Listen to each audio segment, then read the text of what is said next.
जय हिंद। आज हम भूगोल क्लास 7 का चैप्टर 1 पृथ्वी की आंतरिक संरचना के बारे में जानेंगे। मानव प्रारंभ से ही पृथ्वी के आंतरिक भाग की जानकारी प्राप्त करना चाहता था। मानव के लिए आंतरिक भाग प्रारंभ से ही आश्चर्य का विषय रहा है। मानव निम्नलिखित कारणों के कारण पृथ्वी के आंतरिक भाग की जानकारी प्राप्त करना चाहता था। पृथ्वी के आंतरिक भाग में किस प्रकार की चट्टानें उपलब्ध है? पृथ्वी के आंतरिक भाग में किस प्रकार के खनिज की उपस्थिति है?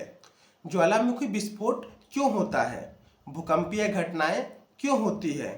पृथ्वी के आंतरिक भाग में पिघले पदार्थ की उपस्थिति का क्या कारण है? पृथ्वी के आंतरिक भाग में तापमान, घनत्व, दबाव इत्यादि में किस प्रकार से परिवर्तन होता है? इसके लिए मानव ने आंतरिक भाग के जानकारी के स्रोत को जुटाना प्रारंभ किया, जिसमें हमारा प्रत्येक स्रोत में माइनिंग प्रोजेक्ट और अप्रत्यक्ष स्रोत में ताप, दाब और प्रेशर, ये सब हमारा अप्रत्यक्ष स्रोत, जबकि प्रत्यक्ष स्रोत में हमारा था माइनिंग प्रोजेक्ट मतलब खनन, और इसमें सबसे बड़ा एक और है हमारा ज्वालामुखी विस्फोट। इसके बाद मानव के द्वारा ने पृथ्वी के आंतरिक भाग को 3 भागों में बांटा गया, जिसमें से सबसे ऊपरी भाग हमारा क्रस्ट कहलाया, उसके नीचे वाला भाग मेंटल और सबसे आंतरिक भाग हमारा कोर कहलाया।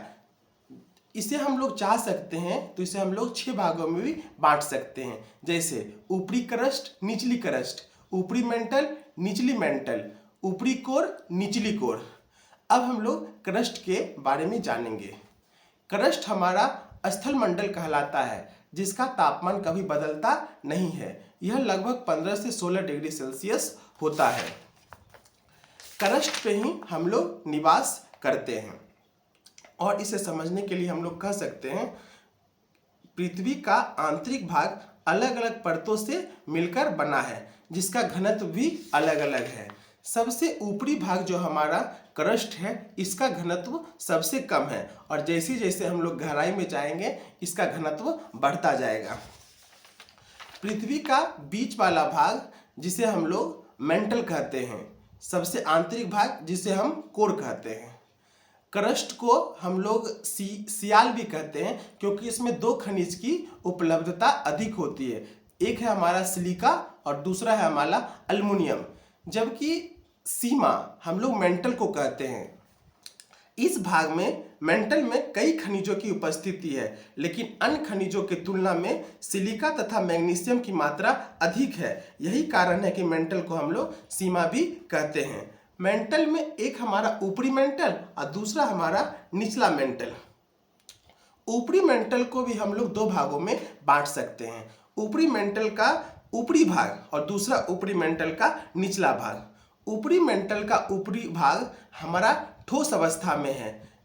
ये भाग और हमारा क्रस्ट का भाग मिलके स्थल मंडल का निर्माण करता है। सबसे आंतरिक भाग हमारा कोर है।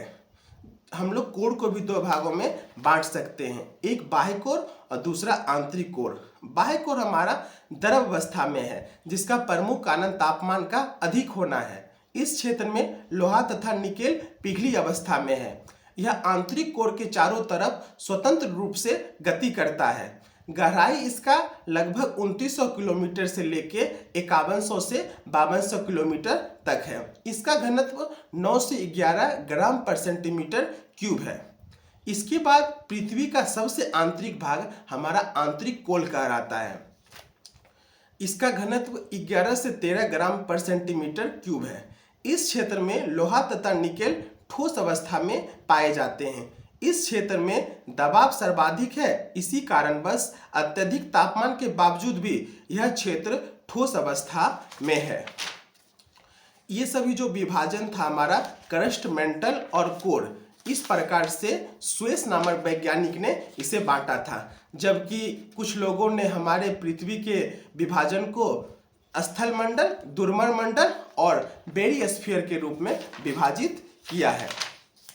एक बात को हम लोग और जानेंगे, जैसे पृथ्वी के आंतरिक भाग में 32 मीटर की गहराई पर तापमान 1 डिग्री सेल्सियस बढ़ जाता है, किंतु अत्यधिक गहराई में तापमान वृद्धि की दर कम हो जाती है, जिसका प्रमुख कारण अत्यधिक गहराई में रेडियो सक्रिय पदार्थ की कमी है। जैसे समझिए, पृथ्वी के केंद्र का तापमान हम सभी लोग जानते हैं 6000 डिग्री सेल्सियस है, जबकि पृथ्वी की त्रिज्या 6400 किलोमीटर है। 32 मीटर पे तापमान 1 डिग्री सेल्सियस कम होता है, तो 6400 किलोमीटर पे तापमान को 2 लाख डिग्री सेल्सियस कम होना चाहिए, लेकिन ऐसा नहीं होता है। 6400 किलोमीटर पे हमारा तापमान 6000 डिग्री सेल्सियस कम होता है। यह हमारा आज का टॉपिक था, पृथ्वी की आंतरिक संरचना। कल हम लोग जानेंगे चट्टानों का विभाजन। धन्यवाद।